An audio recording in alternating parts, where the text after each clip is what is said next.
All right, everybody, so welcome back. So the Association of Professional Engineers, TT, well, they are having a technical conference, and we do have two representatives in studio this morning. It's President, Mr. Ian Cox, and we also have its Public Relations Officer, Ezekiel York. Gentlemen, thank you very much for coming this morning. We do appreciate it. Good morning. Thanks for having us. Of course. All right, so let's get right into this technical conference and exhibition 2026.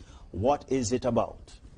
Well, definitely it is something that forms the basis of what APET is about, which is to create that space for engineers and other learned professionals of that nature in various disciplines to come together, share ideas and innovations that they may be pursuing right now, whether it be in academia or industry.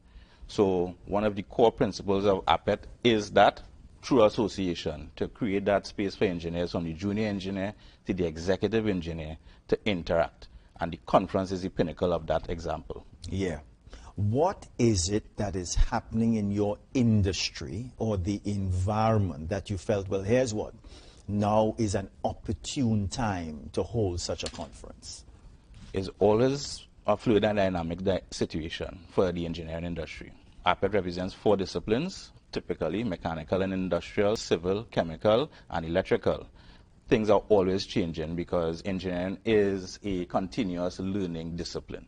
So for us, there's always a good time to have a conference to be able to share and keep people up to date and make sure that the engineers who are operating in the space of the country and the region are where they need to be effective. Yeah.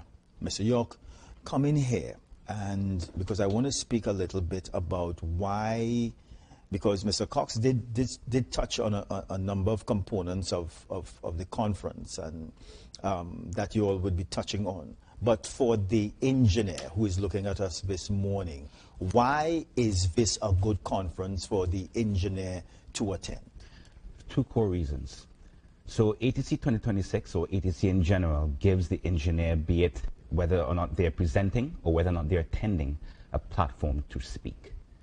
You will see in many disciplines, many professions, they may have other opportunities, many events where they can share ideas, discuss amongst one another.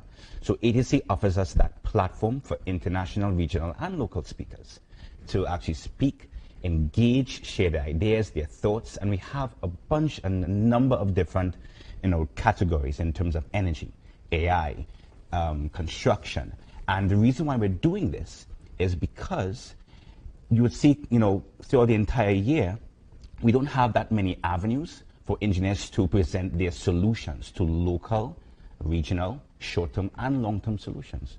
Because as the president would have said, we have these kinds of ideas, these thought processes, these learning experiences that we can engage with the government, local agencies, NGOs, and so on and so forth to solve these real-world matters. Yeah. So ATC is here to offer that platform to present your ideas, to discuss them, and also potentially to share them with some interesting people who will be there. Yeah. What are some, before we move into that, because I would want to know some of your speakers and so on, but what are some of the major challenges for your industry today? Well, one of the major challenges, I would say, I would call it a pain point, which I'm happy to say the state recently addressed. Part of it is construction permitting. Just last week, we saw the announcement that the government intends to remove the CMOH from it, and we recognize that, for instance, with the lofty plans for revitalization that are put on the table, construction permitting is going to be a key element to make more efficient. So we're very happy to see that happening, and that's one of the discussions we intend to carry forward as a panel discussion at the event to hear from persons their specific experiences, what lessons we could take forward and offer, and how engineers can be of service to make sure that that process works and that the big plans can make sense for the country. Yeah. Speak about some of the other topics or some of the other issues that you all are going to be addressing at the conference. Well, some of the key other pain points for the country always comes up is going to be things like flooding.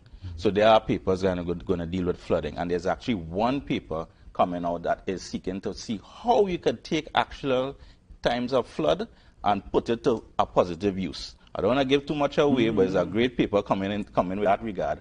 You have other papers that touch into oil and gas and the fact that we're going into hydrocarbons in unique spaces, and that's going to be a discussion item as well. You have papers that will touch on transportation. We know traffic is a major pain point for persons, right? We always have this understanding, hey, when school is out, it's easy. When school is in session, is a whole other problem. Because even right now, there's a paper being presented, because these things happen outside of the conference as well, that will go to a joint select committee because we are a national stakeholder.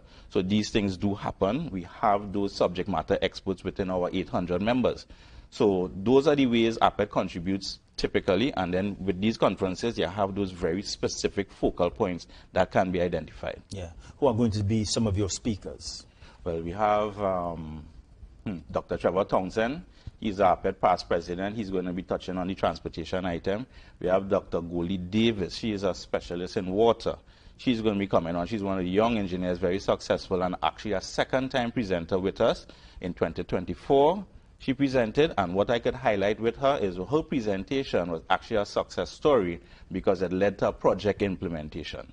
So we're very happy to have her come back, especially as a success story, right? We have a doctor from UTT, Navin Ramrup. Yes. He is doing something on blockchain contracts in procurement. So that's something going to be interesting in terms of how the procurement landscape is evolving and how we could introduce technology into that.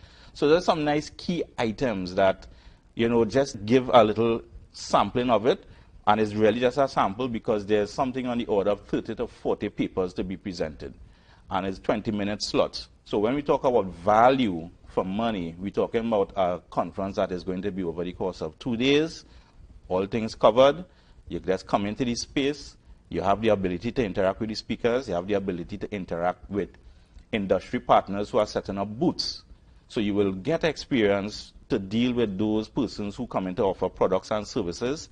So it's a very holistic experience that we have put together and designed as a package for any participant. Yeah. Ezekiel, anything else you'd like to add? Oh, I would just want to, reiterate on what the president is saying.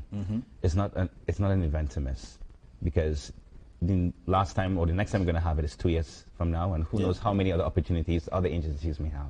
It's not a lot. And we know that sometimes engineers, we have a lot to say, but we don't always have a platform to say it. Yeah. And this is an opportunity that we don't want any engineer, any stakeholder to miss.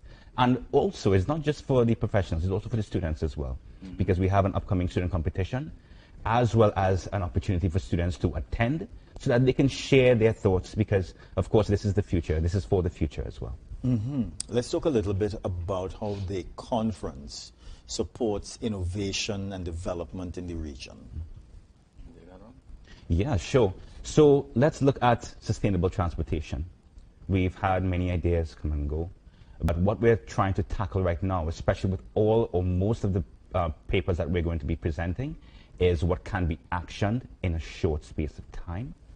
Not for any reason in particular, but specifically based on the resources that we have, the resources that aren't too expensive, the resources that are practical, and the ideas that are practically applicable. So we have things on solar energy. We have things like water harvesting based on flood mitigation. Again, like the president said, we won't talk much about that because we want persons to come there and hear more about how that can be actioned. We have other things in terms of policies, because it's not just the technical ideas. It's all about also implementing certain things like contractual obligations and so on and so forth. So we're touching on a number of different categories that engineers are involved with, not just the construction or the mechanical or the chemical side, but also on the management and administrative sides as well. Yeah. Is it these presentations or these topics what would be making this conference different, special this time around? Definitely. Because engineering is always evolving. Yes. You'll always find that the solution for 10 years ago may not be applicable now, right? We could see that where technology in our practice has changed. I could speak to 25 years ago when I started off my career, AutoCAD was just coming in, and it was a very difficult item to learn and so on. You get accustomed to that, then new technology comes in where when you're doing a drawing, you could have automatic renders taking place, where you get that 3D is a very easy dynamic right now. Structural design has changed in that regard. You have AI on the construction side, where for those persons who have invested, for that exposure to understand that if you have a space being built out, you could read a QR code and get a 3D render showing up as you move your phone around what that space is going to look like. That wasn't in place 5 years ago. So because it changes so rapidly, having a cyclic event like this allows people a place to stay informed in a better way, more efficient way, and actually maintain their ability to be a better delivering professional to any service provider, to any person they're offering services to. Is the conference only for engineers? Because judging from what you're telling me here this morning, it's very interesting and weighty topics. I must say I'm a bit interested. So I'm just asking. I'm just asking if it's only for engineers. No. So the general public can participate. You just have to go to the ATC website and be able to register. We do have price differences for members and non-members, or I should say future members, right? Because part of this also is sowing the seed for future engineers, which is why we do a lot of school outreach and so on, and that's why we have the student component. But that's why we involve the students as well. We want them to know this is a space for you as well. This is a space you can grow in. This is a space you can evolve in and become better in. Ezekiel, speak a little bit about the exhibition for us. Sure. So how it's going to go, how the agenda is going to go is that we have a panel discussion. We also have sponsors and booths that will be present on both days. So when members actually come, when participants enter, they will be able to engage with these sponsors, with these companies at these different booths, things like ReCAD Labs and some other participants as well. And on the day, they're going to be seated. They will be, they'll have the opportunity to listen in a very engaging panel discussion. And then, of course, we'll have the opportunity to distribute into these other sessions as well in terms of the presentations. Of course, we will have the cocktail sessions at the end of the days, where that will open up a more informal opportunity for participants to engage with past presenters, with stakeholders, with potential members in terms of the whole engineering fraternity. And just to also reiterate on what you asked, anyone who's interested in or who thinks that they're part of this talking point or these talking points, they can come. It does not have to be just engineers. Because again, it's an opportunity for them to engage and start ideas and also either reinvigorate old ones so that we can make these kinds of ideas actionable. Talk a little bit about registering for the conference. How do people register? And even what time and venue and so on? So we've made it extremely a lot easier compared to our original point. And of course, engineers are all about improvement. So they can visit ATC2026.org and the registration hyperlink, the button will be right there on the screen. Persons can click on it, reserve the seating, how many tickets that they would like to purchase, and of course, they'll get some more information in terms of the contact information. So for instance, they can either send the payments via WePay, which is electronically, or they can do bank transfers in case they have any information that they would like to be clarified on, or in case they would like to reach out to us. We have a number of contact opportunities, which is apetconference@gmail.com. That's the primary email that we're using currently. And in case they would like to talk about or reach out to the APET office, we have the 627-6697, which is the office number, or the email address, office@apet.org. And all of that is to get them to come and have a good time on the 12th and the 13th of May at the Hyatt in Port of Spain, where we'll be hosted in the Port of Spain ballroom over the course of 2 days. So it's 2 full days. Day 1, cocktails at the end, again for that informal dress down and get you ready to go into day 2, full schedule again. So from a value perspective, there's not a lot of opportunities at the price points that we are offering that you can get essentially what's going to be on the order of about 12 to 16 hours of serious technical content exposure and the ability to put your voice out there with your concerns on the particular topics. So after all of these papers, or the details of these papers exposed, for want of a better word, to the participants here, what after? What do you do with all of this information that you all would have collated? That content can be is made available online to persons who will have registered and participated, that they will have access to for up to a year beyond, right? That they will be able to go back, look at the videos, because it's all going to be recorded. Yes. And for those who are interested in taking, like I said, for the success stories, that item forward, because the idea is going to be, I see something that is applicable to me, and I have the opportunity to meet that innovator, that person who has come up with this, who's presenting this, that specialist, and get them involved with me. And through APET, if they miss the opportunity there, that contacts could still remain. But there's that content is going to be available. So there's no way to lose, really and truly. Yeah. All right. So, gentlemen, I just have about 1 minute again. Studio, could we put up the gentlemen's flyers again so people who are interested can refer to them? All right. So, gentlemen, any final comments? We could also be found on social media, Facebook, LinkedIn, Instagram, TikTok.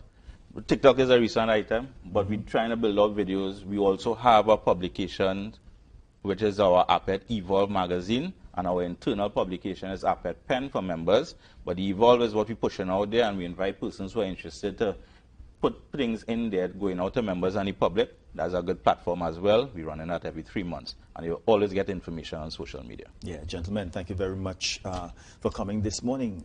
It has been a very interesting conversation, and we can't wait to see the details of these papers, you know. Definitely. Yeah? Thanks very much. Thank you. It's going to be out there. It's going to be out there. It's going to be fruitful. Yeah, as I said, I think that they are very interesting but weighty topics. So, yeah, I'm excited. I don't know about you all. Definitely. Yeah? Thanks again. Thank you. Thank you. All right, everybody. So we do have this for our viewers. So we do have this. You'll never change your life until you change something you do daily.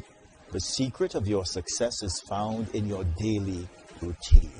All right? And that comes from John C. Maxwell. Not Marlon Hopkinson yet. I'll give you one of my sayings one day. All right? We're coming back, everybody.